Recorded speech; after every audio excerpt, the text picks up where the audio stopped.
Pingüino Multimedia, con el auspicio de Colegio Particular Novelius, lealtad, nobleza, sabiduría. Comercial Termo Austral, fábrica de ventanas. Supermercado Rofil, el más económico de la ciudad. Presentan Barómetro, un programa líder de opiniones políticas, económicas y sociales, con la conducción del periodista Juan Ignacio Ortiz. Jueves a las 22 horas en Pingüino Televisión.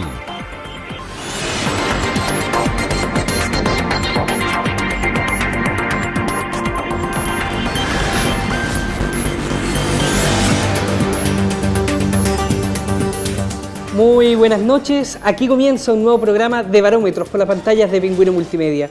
Durante la jornada de hoy vamos a estar hablando con dos invitados. En un primer bloque vamos a estar conversando con la directora subrogante del Hospital Clínico Magallanes, María Isabel Idulle, y en nuestro segundo bloque vamos a estar conversando con el ex concejal de Punta Arenas, Arturo Díaz. Ya tenemos en pantalla a la doctora María Isabel Idulle, directora del Hospital Clínico Magallanes subrogante. Muy buenas noches, directora. Hola, muy buenas noches. Muchas gracias por la invitación. Directora, bueno, nos interesa conversar harto de la contingencia, sobre todo lo que está pasando durante estos últimos días respecto a este virus, al cual ha tenido a todo el personal del Hospital Clínico trabajando arduamente para ayudar a la población. Pero antes de comenzar con toda esta conversación, ¿cómo está usted, doctora? Sabemos que también usted, durante el primer año de la pandemia, también sufrió el contagio de este virus y que también no la pasó bien, también tuvo momentos bastante críticos. Y primero consultarle cómo se encuentra el día de hoy y cómo han sido estas secuelas post el virus. La verdad es que yo estoy súper bien, completamente recuperada, gracias a Dios y al esfuerzo de todos los que contribuyeron acá en el hospital a que yo me pudiera recuperar. Fue complejo, fue difícil y fue una recuperación bastante prolongada. Yo me enfermé alrededor del 14 de abril del año 2020 y salí de la UCI el 14 de mayo. Y me volví a reintegrar ya a fines de año al hospital con todo un proceso de rehabilitación y tratamiento que fue complejo. Y además que en ese periodo sabíamos bastante menos de lo que sabemos ahora y tampoco teníamos vacuna. Por lo tanto, lo conocí en vivo y en directo. Nuevecito de paquete. Directora, usted lo ha dicho, lo conoció en vivo y en directo. Hoy el Hospital Clínico está preparado para esta nueva ola que está enfrentando el país, que por primera vez es una ola que está todo el país en sintonía, porque siempre Magallanes había sido primero frente a estas olas que llegaban al país, pero en esta oportunidad ha sido parejo para todo el país. Hoy el Hospital Clínico está preparado para recibir alta demanda de la población. Lo primero es aclarar que a pesar de todo, nosotros efectivamente partimos con un aumento sostenido ya a comienzos del mes de enero. Y ya el 15 de enero tuvimos un aumento explosivo de los casos de una manera que no se había visto en las olas anteriores. Y lo hemos comentado entre todos y es lo que se ha recogido, la impresión que se ha recogido de todos los otros países. El aumento en esta ola es explosivo. Partió un poco antes acá, nosotros alcanzamos a avisar a los equipos del norte del país, pero es difícil que a uno le cuenten y poder realmente comprender que esto explota de un día para otro si no lo ve. A nosotros nos pasó así. Un día martes teníamos 7 casos hospitalizados y el día jueves teníamos 20 casos hospitalizados. Ha sido complejo porque además, al ser una cepa, una variante tremendamente contagiosa, nos ha pillado con el término de los refuerzos de gente que había venido del norte, con las vacaciones de nuestros funcionarios y además con el contagio de muchos de nuestros funcionarios que se quedaron acá, de todos los estamentos, y además con casos también dentro, contagios que se produjeron dentro de pacientes hospitalizados. Afortunadamente, sobre todo en la parte inicial, el cuadro para las personas vacunadas, aún con algunos factores de riesgo y aún en edades mayores, se ha comportado mucho más benigno de lo que fue inicialmente, teniendo más bien utilización de camas básicas por otras patologías y no camas críticas. Hoy día, y en realidad durante la última semana, ya se ha visto un cambio que tiene que ver con la cantidad de pacientes que tenemos, o sea, de personas infectadas en nuestra región, con una positividad de un 35% ayer de las muestras. La cantidad de contagiados y casos activos es enorme, por lo tanto, aun cuando el porcentaje de pacientes que se compliquen sea menor, el 1% de 10.000, como siempre digo, no es lo mismo que el 1% de 1.000. ¿Ya? Y eso sí nos tiene tensionados con camas críticas en este momento. Justamente, doctora, en ese sentido, en el reporte de hoy regional señalaban de que el hospital clínico estaría con un 97% de ocupación de las camas críticas. ¿Eso es complejo para el hospital clínico? Evidente, o sea, ahora esto es fluctuante. Hoy día en la tarde, ahora antes de entrar, teníamos 2 camas UCI desocupadas y teníamos 2 camas UTI desocupadas. Pero esto se puede ocupar de aquí a 1 hora más. Nosotros ya tenemos coordinado el traslado de pacientes entre las camas críticas que tenemos en la región.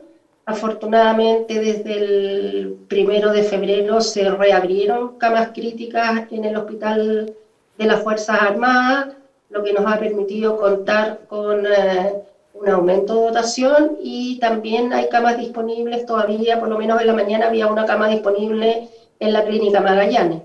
Por lo tanto, seguimos trabajando en red y seguimos preparando pacientes que eventualmente se puedan aeroevacuar. El problema es que con el aumento que tenemos en este momento en las otras regiones, conseguir camas críticas en otras ciudades del país, yo creo que va a ser más complejo. Respecto a estamos en el pico. Sí, respecto a esta variante, durante enero y febrero, hasta la fecha no se han tenido que hacer aeroevacuaciones, ¿verdad? No, por ahora no. Usted lo mencionaba hace un rato que esta ola de contagio lamentablemente se da justo cuando estaban terminando todos estos programas especiales que permitió contratar más gente en los hospitales. ¿Han visto la posibilidad de tener que volver a recontratar gente para poder enfrentar esta ola? A ver, afortunadamente nosotros como hospital clínico no terminamos completamente con las estrategias y se mantuvo parcialmente el apoyo en urgencia y en unidades específicas, y además nos llegaron la mayoría de los cargos por complejización de cama.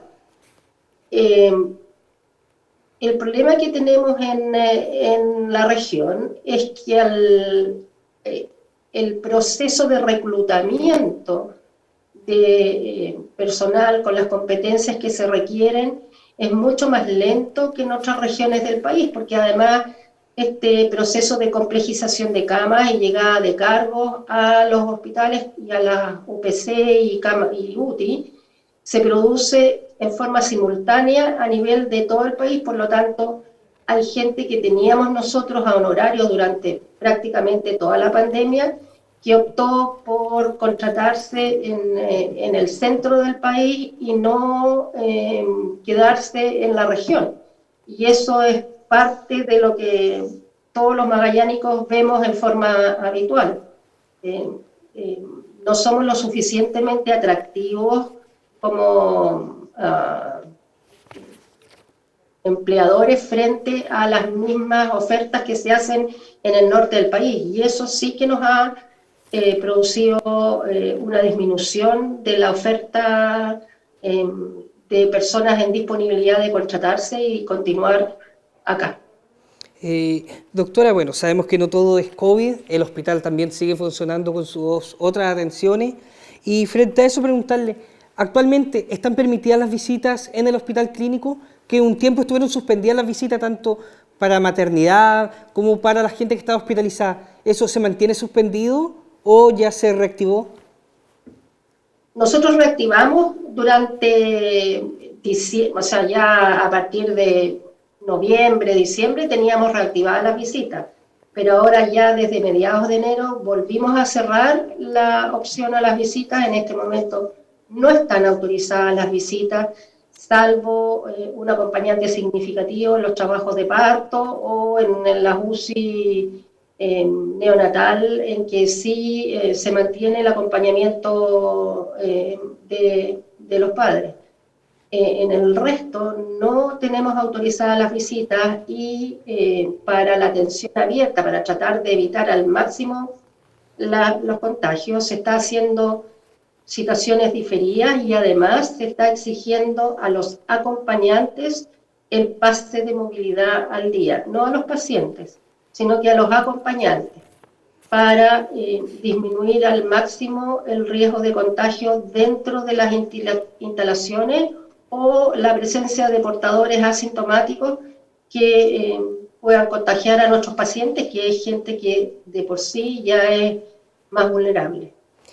Doctora, en cuanto a las listas de espera, que siempre ha sido un tema no solo regional, sino también un tema nacional, y en la cual se había avanzado harto antes de la pandemia, ¿se ha aumentado mucho producto de la pandemia estas listas de espera en operaciones? Sí, o sea, a ver, no se aumentó todo lo que esperábamos que aumentara, pero eso tuvo que ver con que también bajó la demanda por las consultas y por eso que tenemos menos ingresos a las listas de espera que en un año normal. Pero suponemos que hay mucha subnotificación en el sentido de que no están ingresados a la lista de espera aún personas que debieran ingresar en los próximos meses.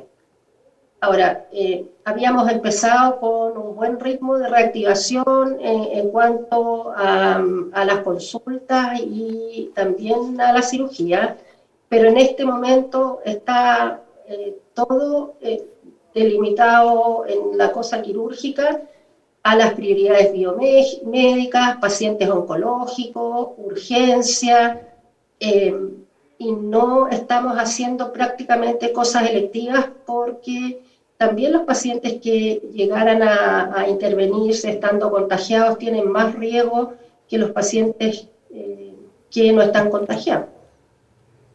Y por ejemplo, así doctora, que, por ejemplo, una persona, por poner un ejemplo, una persona cardíaca que está en la lista de espera porque requiere una operación, pero quizás no es de mucha urgencia, pero sí está en la lista, ¿también es un riesgo para el hospital operarlo pensando en que esa persona posteriormente a la operación va a tener que ocupar una cama crítica? Claro, lo que pasa es que en este momento uno tiene que medir el uso de las camas críticas en las cosas que pueden postergarse. Entonces ahí se evalúa cuál es el riesgo de ocupar una cama crítica después de una cirugía, una cama crítica que no vamos a tener para resolver una insuficiencia respiratoria en un paciente COVID. Por eso el llamado ha sido, uno, no estamos haciendo cirugías electivas, dos, estamos bajando solamente a casos de urgencia o prioridad biomédica, las intervenciones que requieren camas críticas en el postquirúrgico, y tres, hacer el llamado a la gente que se cuide, que evite las aglomeraciones y por supuesto que evite cualquier maniobra que aumente el riesgo de tener accidentes de tránsito. Hemos tenido una gran cantidad de pacientes hospitalizados o requiriendo camas críticas por accidentes de tránsito entre la última semana de diciembre y este primer mes del 2022. Inicialmente la ocupación de camas críticas por pacientes COVID era menos de un 20%, pero en la medida que va aumentando y todavía no tenemos resueltos aquellos pacientes que no son COVID, evidentemente la presión por cama crítica empieza a hacernos complejo el manejo. Doctora, una de las áreas que uno siempre ve a simple vista como complicada o con mucha demanda es la urgencia. Hace un mes aproximado abrió el SAR Damianovich, que buscaba un poco descongestionar la urgencia del hospital clínico para que la gente del sector sur se pudiera atender ahí. ¿Se ha notado que ha disminuido la cantidad de pacientes en la urgencia al haber abierto el SAR Damianovich?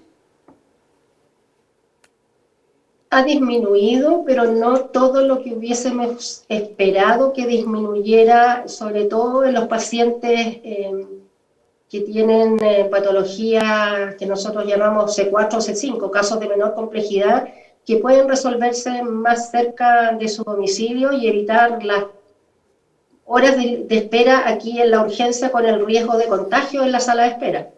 Así que aprovecho de hacer el llamado de que los pacientes que tienen el SAR cerca de su domicilio resuelvan problemas y patologías de menor complejidad en el SAR. El SAR está muy bien equipado, tiene equipos que están resolviendo los problemas y además, frente al requerimiento de traslado al hospital, tienen la ambulancia que hace el traslado en forma urgente. En ese sentido también, doctora, preguntarle respecto a las atenciones médicas, de las consultas médicas. Ahí algo mencionaba anteriormente. ¿Las consultas médicas hoy están funcionando o nuevamente, producto de esta ola, se detuvieron las consultas médicas en el hospital? Nosotros no tenemos restricción en este momento en las consultas médicas. Hemos restringido el aforo en las listas de espera, o sea, en las salas de espera, y hemos hecho citaciones diferidas. Tenemos que considerar, sí, que ha habido una disminución de oferta de horas médicas porque en febrero tradicionalmente aumentan los feriados legales y no podemos olvidar que los equipos de salud llevan prácticamente 2 años sin tomar feriado legal, por lo tanto hay una baja importante. Y lo último es que hemos tenido muchísimos casos de personal que se ha enfermado. Afortunadamente, como disminuyó el periodo de reposo y de aislamiento, el ciclo es mucho más rápido. O sea, se va un grupo de funcionarios contagiados, están 7 días fuera, regresan y ahí están yendo otros. Hemos bajado enormemente la cantidad de funcionarios contagiados esta última semana. Llegamos a tener sobre 50 funcionarios que salieron en forma simultánea y eso genera un impacto enorme en la atención. Una de las cosas que escuchábamos durante la semana pasada también era que la unidad no recuerdo el nombre perfectamente, pero había una unidad que requería sangre y que hacían un llamado también a la población a donar sangre. Me imagino que eso es algo constante y no es algo solamente que pasa algunas semanas, sino que permanentemente hacen estos llamados. Sí, en nuestra unidad de banco de sangre estamos sin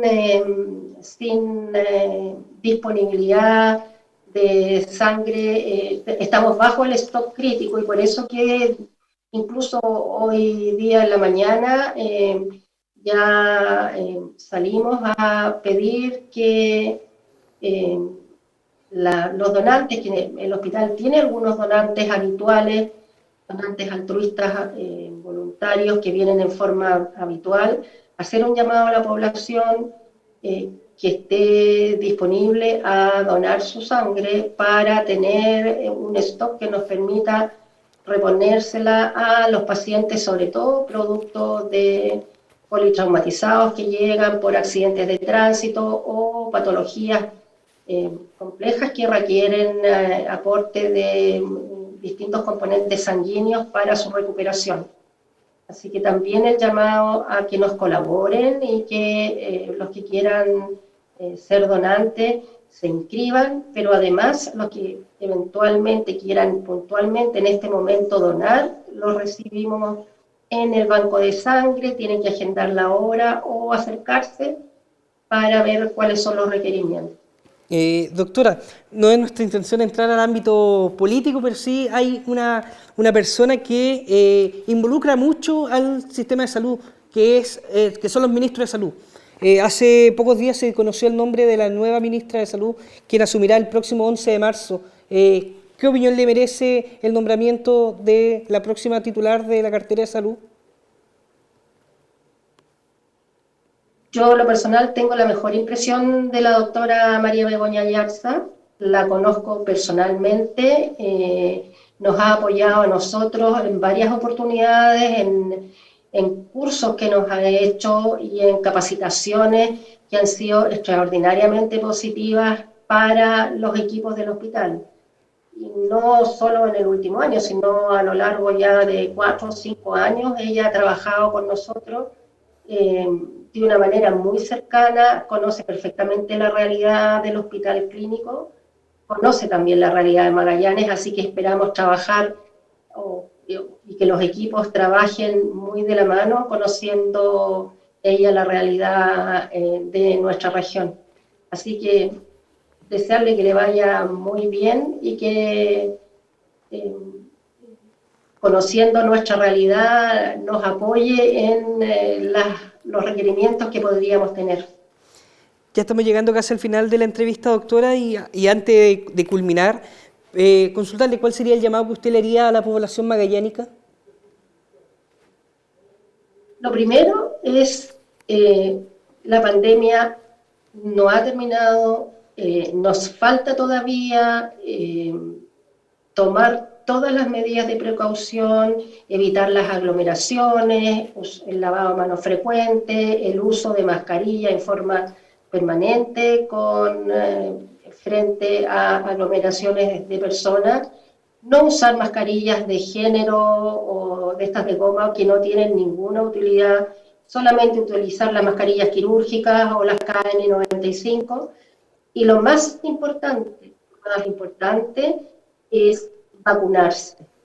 Las vacunas han demostrado ser efectivas en disminuir los ingresos de las personas a la UCI. Incluso personas con patologías complejas han respondido muy bien y han requerido mucho menos hospitalización de la que observamos en olas anteriores. Así que el llamado urgente es a vacunarse, a completar las 3 dosis, las 2 dosis más el refuerzo, y ahora la cuarta dosis que va a partir ahora en febrero para las personas. En Magallanes hay alrededor de 15.000 personas que, debiendo haber tenido su tercera dosis o la dosis de refuerzo, no lo han hecho. Por lo tanto, de verdad es efectivo. La vacuna no protege del contagio, pero lo que hemos visto en el hospital es que aquellos que tienen la dosis de refuerzo han presentado algo así como un resfrío un poquito más intenso, pero no han debido estar en cama crítica. Así que lo más importante, vacúnense. La vacuna ha mostrado salvar vidas en forma eficiente.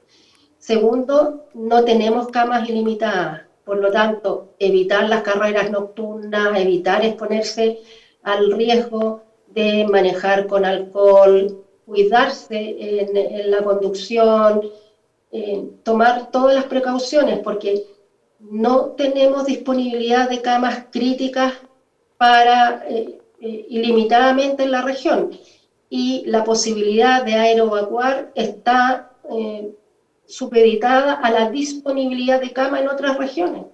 Por lo tanto, en este momento es tremendamente importante, sobre todo lo que queda, al menos lo que queda el mes de febrero, asumir que vamos a estar con todos los sistemas tensionados, las disculpas a nuestros pacientes a los que no les vamos a poder resolver su patología por la que están en espera probablemente hace mucho tiempo, pero en este momento tenemos que concentrarnos en resolver la urgencia de nuestros pacientes que requieran camas críticas por una insuficiencia respiratoria por COVID y las otras urgencias habituales que tenemos.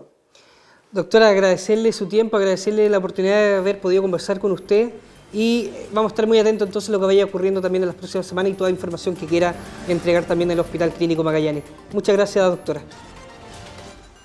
Muchas gracias a ustedes por darnos la oportunidad de mostrar lo que nos está sucediendo y al mostrar a la comunidad qué es lo que nos pasa. Gracias. Y nos vamos a un breve alto y ya regresamos con el segundo bloque en donde nos va a estar acompañando el ex concejal de Punta Arenas, miembro de Convergencia Social, Arturo Díaz. Vamos y volvemos. Pingüino Multimedia, con el auspicio de Colegio Particular Novelius. Lealtad, nobleza, sabiduría. Comercial Termo Austral, fábrica de ventanas. Supermercado Rofil, el más económico de la ciudad. Pingüino Multimedia, con el auspicio de Colegio Particular Novelius. Lealtad, nobleza, sabiduría. Comercial Termo Austral, fábrica de ventanas. Supermercado Rofil, el más económico de la ciudad.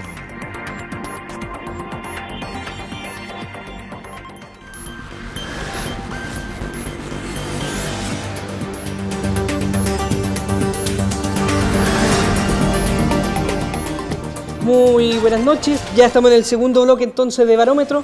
En esta oportunidad tenemos de invitado entonces al ex concejal de Punta Arenas, militante de Convergencia Social, Arturo Díaz. Muy buenas noches, Arturo. Hola Gerardo, muy buenas noches, un gusto estar acá conversando contigo.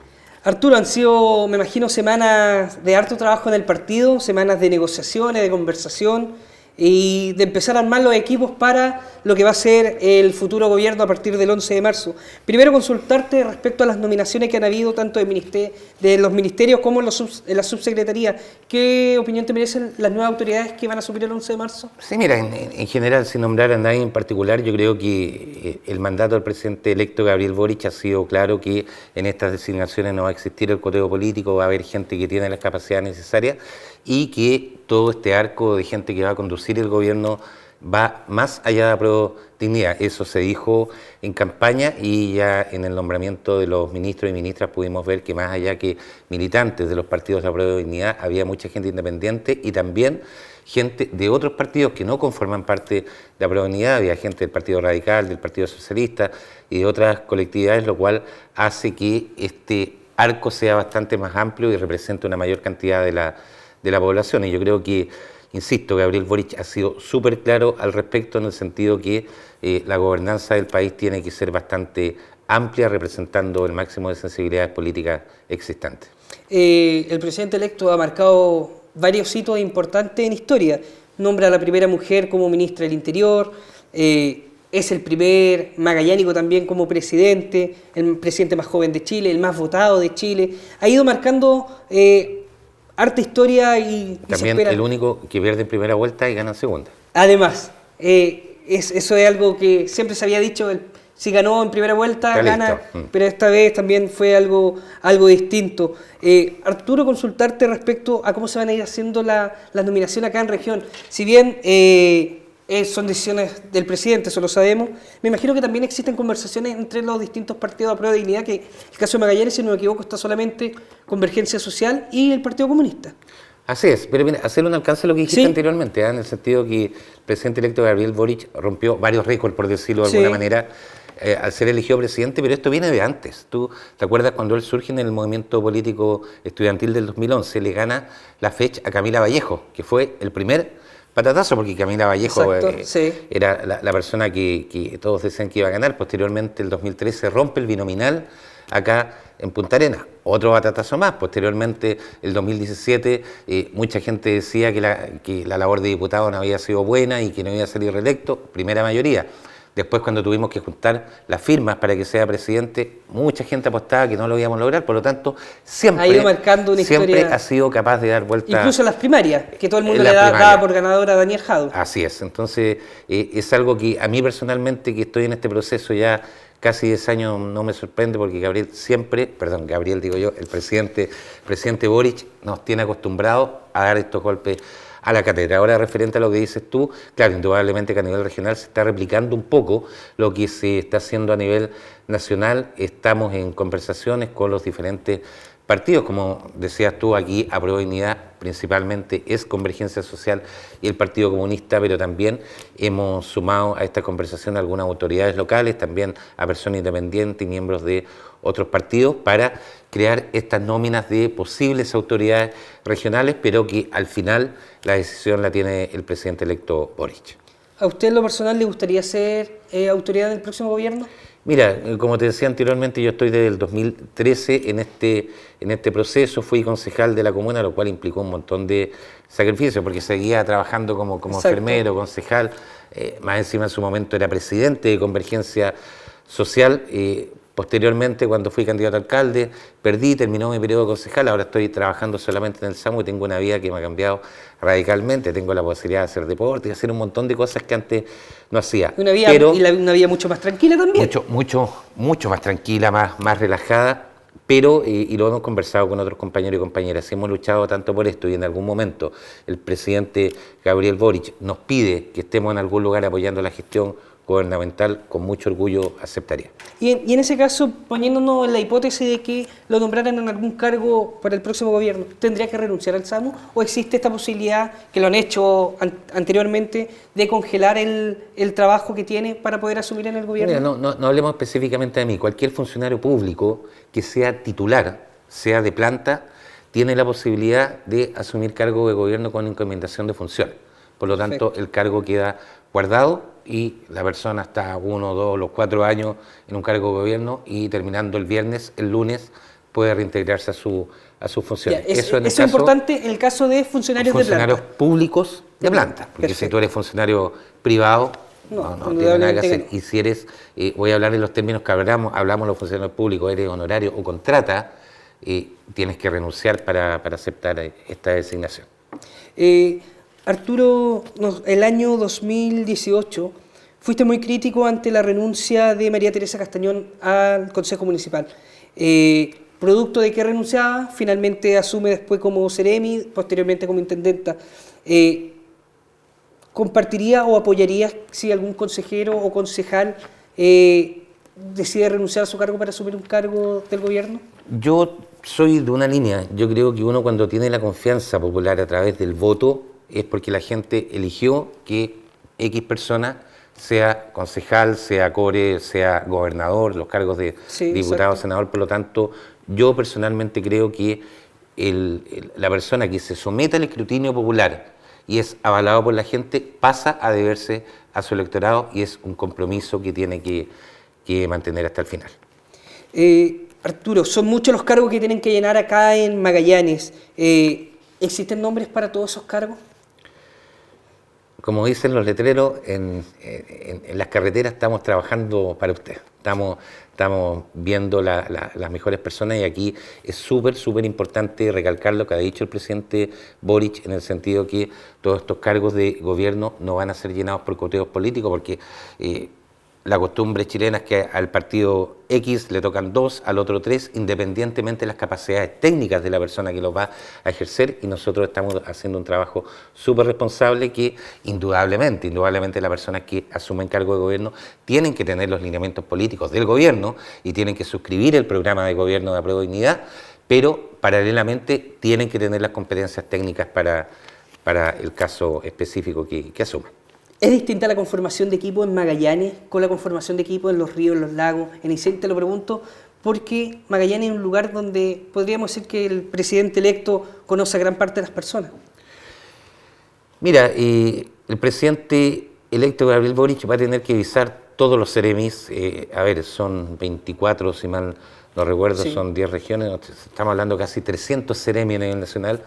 Y por una cuestión de lógica estoy seguro que no los conoce a todos, va a tener que confiar en los equipos que propongan, pero yo creo que con Magallanes va a haber un trato especial porque conoce absolutamente a todos. Así que ahí yo creo que la mano del presidente en Magallanes sí se va a notar. Ahora, ojo, no estoy diciendo que desconozca total y absolutamente a las otras personas que van a asumir en otras regiones. Obviamente tendrá acceso a los currículums, tendrá acceso a una conversación personal con cada uno y una de ellos, pero no existe un conocimiento personal de años como si lo tiene con la gente que habita en Magallanes. En redes sociales, durante la última hora, tras la nominación de los subsecretarios, algunos partidarios, sobre todo del actual oficialismo, habían salido a señalar de que lamentable que no se haya nombrado un magallánico, habiendo magallánico con tantas capacidades. Sin embargo, se nominaron dentro de esta lista de subsecretarios a la subsecretaria del Deporte y al subsecretario de Medio Ambiente, quienes, si bien no son de Magallanes, vivieron en Magallanes, vivieron en la región, y creo que hasta hace muy poco en realidad. ¿Qué opinión te merecen esas nominaciones y las críticas también del oficialismo? Sí, en relación quizás a todos nos hubiese gustado que hubiese habido un representante de alguna subsecretaría en la subsecretaría y que sea de Magallanes, pero yo entiendo el criterio de designación de los subsecretarios, insisto, no es por coteo político, es por capacidades, y en base a eso, indudablemente que las personas que están ahí por lo menos cuentan con mi confianza porque pasaron por un sedazo bastante importante que es el equipo que designa estos cargos y que comanda indudablemente el presidente Gabriel Boric. Ahora, referente a las personas que tú mencionas, Antonia Illanes y Max Proaño, yo tengo el gran gusto de conocerlo. Max trabajó en la oficina parlamentaria del diputado Boric, porque todavía es diputado, muchos años, y Antonia Illanes en los últimos 3 años fue la jefa de gabinete de Gabriel acá en Magallanes. Desarrolló un trabajo muy importante con muchas organizaciones, mucha gente la conoce. Ella tenía su oficina ahí en Mexicana 252, en el Centro Cultural La Idea, y tiene un arraigo bastante importante con la región. Arturo, Convergencia Social en Magallanes ha crecido bastante rápido, podríamos decir, comparado con otros partidos que nacen junto con Convergencia Social, y en donde tú tuviste la oportunidad de ser el primer concejal de Punta Arenas, en donde creo, y espero no equivocarme, que solamente habían 2 personas que representaban que habían sido ganadores, el diputado Gabriel Boric, y en este caso tú. Hoy tienen consejero regional, tienen concejal, tienen diputada. Y presidente. Y presidente. Y de la región de Magallanes. En la región de Magallanes. En ese sentido, ¿a qué se debe este gran crecimiento que ha tenido Convergencia Social en Magallanes? Mira, más que en Magallanes, yo creo que a nivel nacional tenemos, si uno sale un poco de Magallanes, que es lo que tú describiste, sí, es bastante importante, porque tenemos un concejal que fue en nuestra lista, no es militante, pero es muy cercano a nosotros, Pablo Cifuentes, la diputada Javiera Morales, el presidente electo Gabriel Boric, el concejal Jonathan Cárcamo, y como bien dices tú, en algún momento estaba el diputado Boric, después yo que asumí como concejal, y ahora tenemos representación en todos los cargos de elección popular, y esto se replica a nivel nacional. Tenemos alcaldes, tenemos alcaldesas, diputados, etcétera, y yo creo que es porque la gente ha visto la manera de actuar de Convergencia Social, no solamente Convergencia Social, sino del Frente Amplio en su conjunto, y eso se ha visto respaldado en algo muy importante, que es acceder a estos cargos de representación popular. Y eso demuestra algo muy importante. Si bien es cierto, la figura del presidente electo Gabriel Boric es muy importante, es un líder innato, una persona inteligentísima, y desde mi punto de vista no tiene ningún problema para asumir la conducción del país, la gente ha entendido que esto va más allá de una persona. que es un proyecto político colectivo, y eso hace que tengamos representación en todas las áreas. El número de gente que se inscribe a través del CERVEL para militar en Convergencia Social, hasta el día de hoy se sigue inscribiendo gente y tenemos un número bastante importante de militantes. Ahora no hay que engañarse, porque uno de repente escucha presidentes de partido y dice, oye, nosotros tenemos 500 militantes activos en Punta Arenas o en Magallanes. Eso es mentira. Los que participamos en política sabemos que podemos tener un padrón de más de 1000. Yo tengo entendido que Convergencia acá en Magallanes somos más o menos 1000 personas que están inscritas, pero la militancia activa son 60, 80 personas. Y con eso, bueno, tú que también te manejas en el mundo político, sabes que tener una militancia activa de ese número de personas es importante, un número importante. Arturo, ¿crees que dentro del próximo gobierno aquí en Magallanes existan expersoneros de la exconcertación que ocupen cargos, que ya han ocupado cargo anteriormente?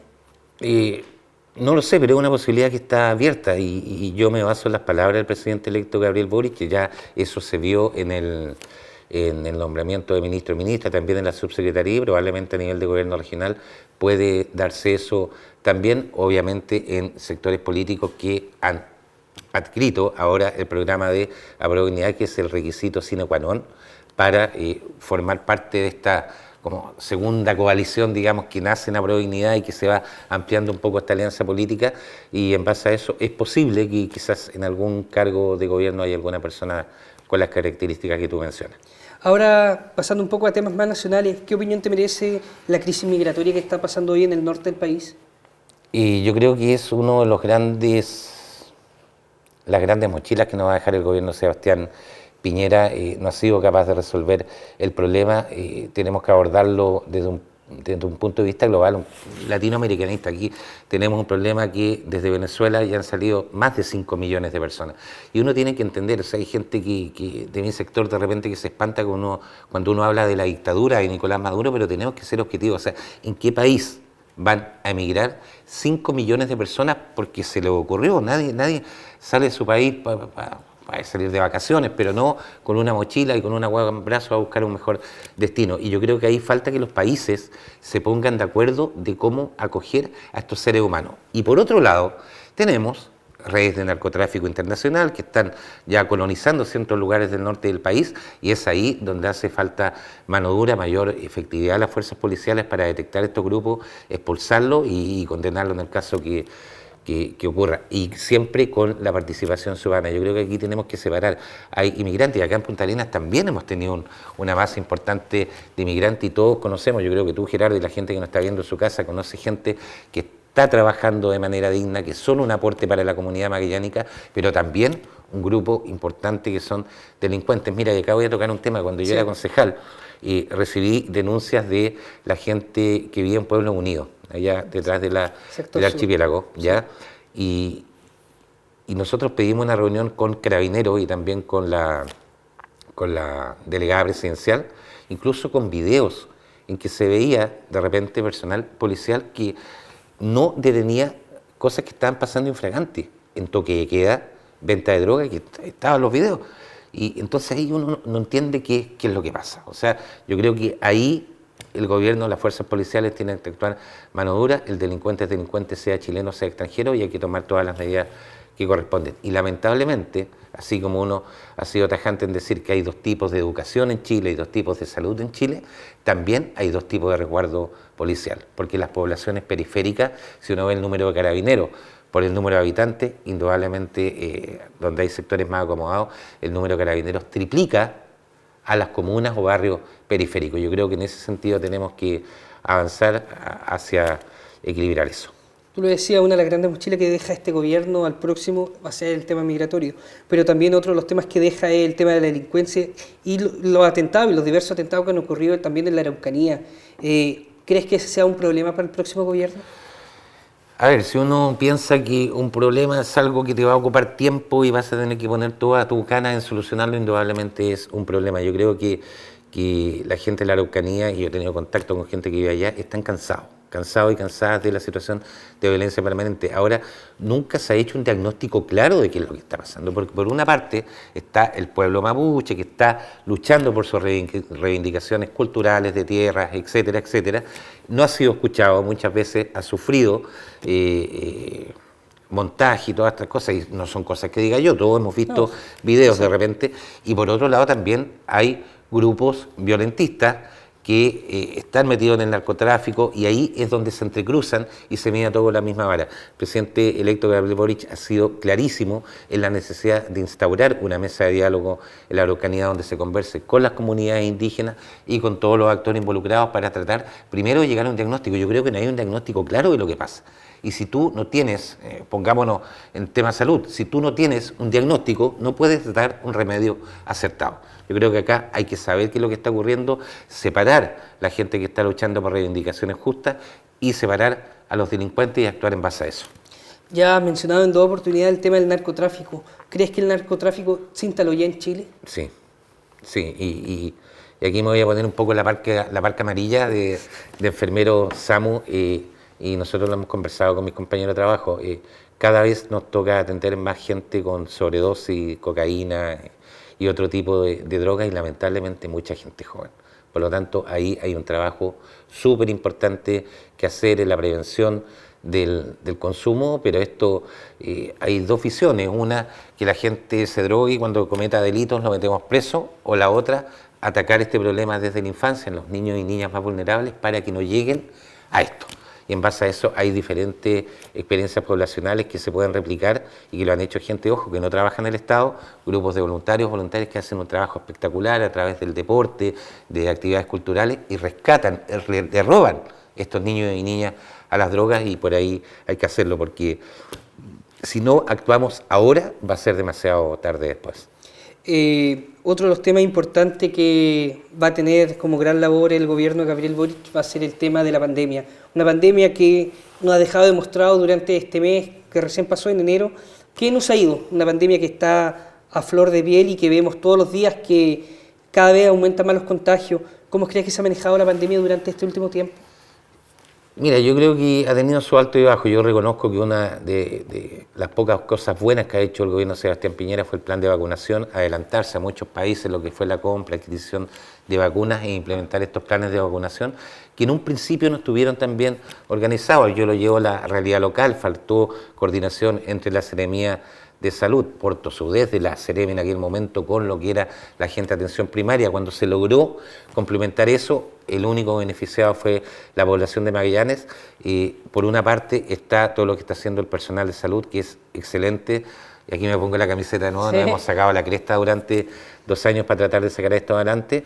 Y por otro lado hay algunas falencias. Ahora yo encuentro que el gobierno en la última etapa estaba un poco lento, es como relajarse un poco. Justo se despidió a la gente que había sido contratada para refuerzo durante la pandemia, cuando empezó el asunto de la nueva variante. Por lo tanto ahí hubo como un desfase, pero yo diría que en general se ha manejado bien. En cuanto al pase de movilidad, ¿estás de acuerdo con aquello?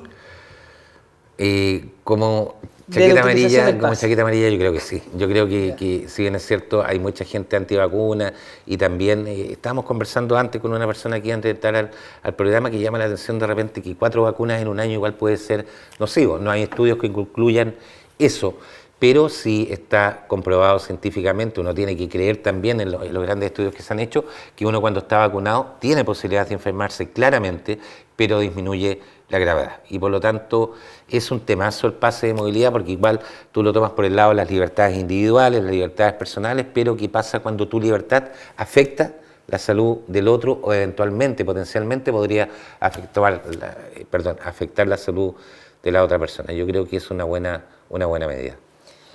Volviendo un poco ya a los temas locales, ya en la última parte de la entrevista, ¿la figura del delegado presidencial debería culminar con este gobierno?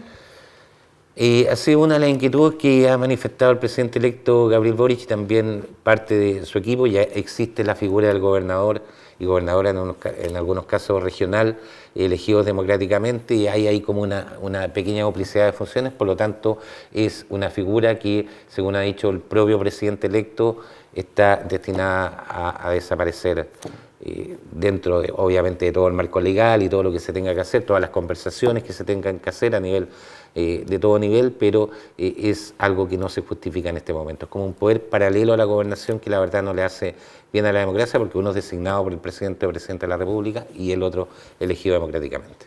Anteriormente mencionaba de que estas conformaciones de equipos que están trabajando, que están viendo, también lo han conversado con algunas autoridades electas. ¿En esas conversaciones se encuentra el gobernador regional? Sí, hemos conversado con el gobernador Jorge Flies, hemos conversado con Javiera Morales, diputada, hemos conversado con Pablo Cifuentes, que es Core, con Jonathan, o sea, hemos tratado de incluir el máximo de autoridades, indudablemente. No hemos conversado con el alcalde Claudio Raoli, obviamente con autoridades electas que son afines al proyecto político. Ojo, no con poder de decisión, ya, sí, no, para conversar, también aceptar todas las propuestas que tengan, discutir algunos temas, y existe la mejor relación y la mejor disposición para trabajar en conjunto. ¿Cuáles son las principales prioridades que tú ves como ex concejal también que se deberían aplicar en Magallanes? A ver, cuando uno como concejal habla de Punta Arenas, pero claro, en Magallanes tenemos que arreglar los problemas de conectividad, tenemos que ver qué pasa con el aislamiento a nivel de la ciudad. Yo conocí mucho lo que es la inequidad territorial en cuanto a la distribución de recursos. Por cada peso que se invierte, o no sé, 100 pesos que se invierten en el centro, se invierten 10 pesos en los sectores periféricos, y yo creo que eso tenemos que democratizar también la toma de decisiones, y eso no es algo comunal, sino regional y también nacional, y el presidente Boric ha sido muy claro en que uno de sus grandes objetivos es, una vez que termine su mandato, irse con menos poder con el cual llegó, y eso significa traspasar este poder a las organizaciones civiles para que también tengan algún poder de decisión. Hay un tema que ha estado marcando la pauta regional durante los últimos días, durante los últimos 7 días, que es este incendio forestal que está ocurriendo en Timauquén. ¿Crees que la labor del gobierno ha sido muy lenta? Yo creo que sí, y ayer justamente conversaba con un ex colega, Germán Flores, concejal de la comuna de Punta Arenas, y hablábamos del tema. Y claro, es impresentable que aquí no tengamos un avión de esto, bueno, no recuerdo cómo se llaman, los que apagan los incendios, y que haya que hacer una inmensa tramitación para traerlo, cuando aquí tenemos, en Tierra del Fuego, por metro cuadrado, por extensión de kilómetros, el bosque más espeso del país. Y el bosque más espeso, donde tenemos más viento, o sea, están todas las condiciones, las desgraciadas condiciones que hacen que estos incendios sean prácticamente inmanejables. Por lo tanto, yo creo que ahí hay un tema también que va a tener que abordar el próximo gobierno, que es la prevención de incendios forestales en serio. CONAF no existe en Tierra del Fuego. ¿Cachas? Perdón, cacha, digo yo. Se llama Tierra del Fuego. Del fuego, claro. Y no existe CONAF. Y tenemos un incendio de grandes características que ha sido atacado lamentablemente en forma tardía por la no existencia de recursos. Yo creo que ahí hay que invertir en prevención, porque muchas veces la gente dice, sí, pero se van a gastar cientos de millones de pesos en algo que está guardado, porque el avión no va a andar paseando, va a estar guardado. Pero cuánta plata y más que plata, cuánto beneficio ecológico trae cuando hay un incendio. Este avión actúa de inmediato y es capaz de apagarlo. Mira, hace un rato estuvo la doctora Iduya, yo tuve la oportunidad de trabajar con ella en el incendio del Paine del año 2011, ¿ya? Y conversaba con unos brigadistas de CONAF, y ellos me contaban, cuando estuve allá, estuve 10 días, me acuerdo que me tocó pasar el año nuevo del 2011 allá en el Paine, que ellos vieron las llamas y avisaron, y la respuesta fue lenta. Y este chico, un brigadista de CONAF, me decía, si nos hubieran dicho, vayan, en ese momento hubieran sido capaces de apagar un incendio, yo vi la foto, que no eran más de 2-3 metros cuadrados. ¿Y te acuerdas cuántas hectáreas se quemaron? 20.000 y tantas hectáreas. Y fue por una cuestión negligente que no estaban, no, que vuelvan, que veamos que se va a apagar y la cuestión, y al rato se quemó todo. Por lo tanto, yo creo que ahí falta un poco más de efectividad, sin ser experto en la materia, como simple ciudadano que veía las noticias, como dices tú hace una semana, que el incendio iba acá, después acá, y los mismos brigadistas decían que para ellos era incontrolable, que necesitaban otro tipo de apoyo, que la región no existía. Arturo, te quiero agradecer tu tiempo por esta entrevista, desearle la mejor de la suerte para el gobierno que comienza el próximo 11 de marzo, y quizás la próxima entrevista sea estar conversando o con un seremi o con un delegado presidencial. O con un militante de Convergencia Social, que para mí, yo si no asumo ningún cargo de gobierno, yo sigo en la militancia porque para mí los proyectos son colectivos. Muchas gracias. Gracias a ti, Gerardo.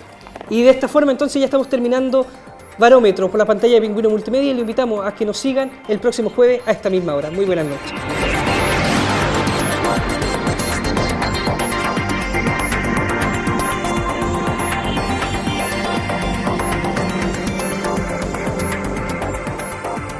Pingüino Multimedia, con el auspicio de Colegio Particular Novelius. Lealtad, nobleza, sabiduría.